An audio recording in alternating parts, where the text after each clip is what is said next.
वाक्याचं code एका वाक्याचं code. वाळवताना काय ओले होते? वाळवताना केस नाही कपडे कपडे नाही, कपडे तर ओले ओले होऊनच ओले होतात. वाळवताना काय ओले होते? हात नाही का नाही. पिस्तूल इस्तू नाही. सांगा. दोरणी दोरणी पण नाही. वाळवताना काय ओले होते?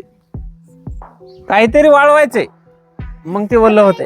हा, हरभऱ्याची डाळ नाही रे. जमीन जमीन बी नाही. वाळवताना काय ओले होते? माती काय म्हणतो? हा बरोबर आहे, जवळ आला. कपडा, पण कोणता कपडा? ते वाळवताना ओला होते. हा, सुती नाही. सुती नाही. बरोबर आहे, गाडी पुसायचाच कपडा. त्याला काय म्हणतात? अंग पुसण्यासाठी पण वापरतात.